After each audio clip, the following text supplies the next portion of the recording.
আসসালামু আলাইকুম। Asian football দলগুলো যেগুলো রয়েছে তাদের দুঃসময়ের মধ্যে কিছুটা আশা জাগাচ্ছে জাপান, এবং সেই জাপানের সামনে যদি দেখেন ফুটবলের বিশ্বকাপের গ্রুপ পর্বের শেষ ম্যাচগুলো চলতেছে এবং সেখানে জাপান মোকাবেলা করবে তাদের প্রতিপক্ষ সুইডেনের সাথে।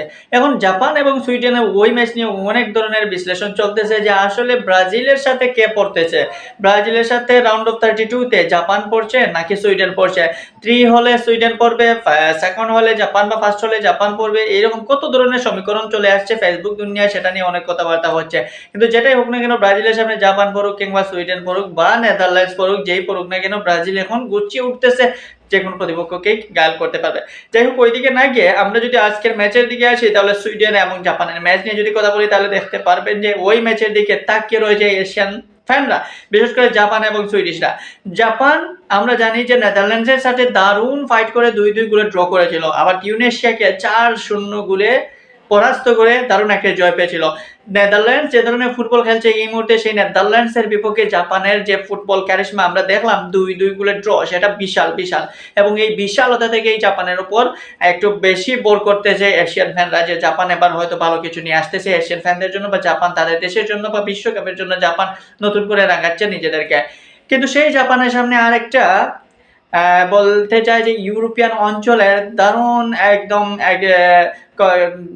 গুছানো একটা ফুটবল যে দলটা খেলতেছে সেই সুইডিশরা। সুইডেন এই মুহূর্তে যদি দেখেন বিশ্বকাপে তারা এসেছে, এবং আসার পর থেকে কিন্তু তারা সর্বোচ্চ চেষ্টা করে যাচ্ছে যে তারা কিভাবে তাদের ইউরোপীয় ঐতিহ্য বজায় রেখে জয় নিয়ে আসা যায় প্রতিপক্ষের কাছ থেকে। যেটা আমরা দেখলাম যে টিউনিশিয়াকে তারা 5-1 গোলে হারালো। টিউনিশিয়াকে 5টা গোল দেওয়ার পরে সবাই ভেবেছিলাম যে আসলে সুইডেন এবার হয়তো বড় জায়গা কিছু দেখাবে, কিন্তু কি হলো, উল্টো দেখলাম যে সুইডেনের কাছে আমরা কিছু খারাপ পারফরমেন্সও, যেমন নেদারল্যান্ডসের সাথে টোটাল ফুটবলের জনক নেদারল্যান্ড, সেই টোটাল ফুটবল খেলতে গিয়ে সুইডেনকে একদম বিধ্বস্ত করে ফেললো। যে সুইডেন টিউনেশিয়াকে 5-1 গোলে হারালো, সেই সুইডেনকেই নেদারল্যান্ডস 5-1 গোলেই হারালো।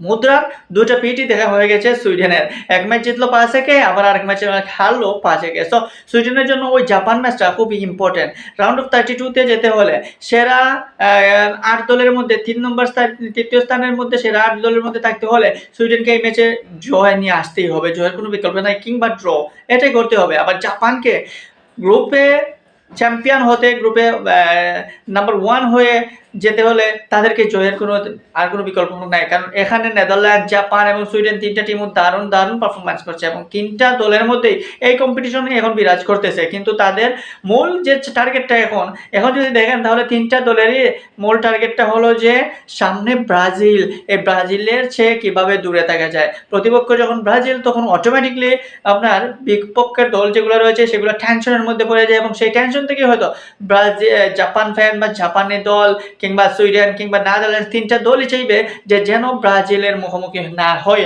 সো সেই ক্ষেত্রে গিয়ে নেদারল্যান্ডস আজকে টিউনিশিয়াকে হারিয়ে দেবে, এটা আমরা সবাই অটোমেটিকলি বুঝতেছি, কারণ নেদারল্যান্ডস যে ধরনের ফুটবল খেলছে সেই হিসাবে নেদারল্যান্ডসকে এখানে জয়ী হিসাবেই ধরতে পারেন। সো সেখানে নেদারল্যান্ডস যদি সেরা পয়েন্ট টেবিলে সেরা শীর্ষে থাকে, তাহলে নেদারল্যান্ডসের সাথে ব্রাজিলের পড়ার সম্ভাবনা একদম নাই। সেক্ষেত্রে নাম্বার 2 থেকে আসবে জাপান নাকি সুইডেন, এটাই হবে মূল খেলা। জাপান যদি সুইডেনকে হারিয়ে দিতে পারে, তাহলে জাপানও ব্রাজিল থেকে দূরে সরে যাবে, ব্রাজিলের সাথে আর তাদেরও ম্যাচ পড়বে না, রইল বাকি সুইডেন। এখন সুইডেন কি জেনে শুনেই ব্রাজিলের সামনে পড়তে চাইবে? সুইডেনও জেনে শুনে ব্রাজিলের সামনে পড়তে চাইবে না, সেই জন্যই তারা জাপানকে হারাতে চাইবে। সো এই ম্যাচটা, এই যে গ্রুপ পর্বের যে ম্যাচগুলো রয়েছে তাদের মধ্যে অন্যতম একটা চ্যালেঞ্জিং ম্যাচ হতে যাচ্ছে, এবং দারুণ একটি কম্পিটিশনমূলক ম্যাচ হবে, কারণ দুইটা দলই চাইবে যে ব্রাজিলের কাছ থেকে দূরে থাকতে। তো অপেক্ষায় দেখুন কাল সকালে কি হয়, জাপান নাকি সুইডেন কে সামনে পড়ছে ব্রাজিলের।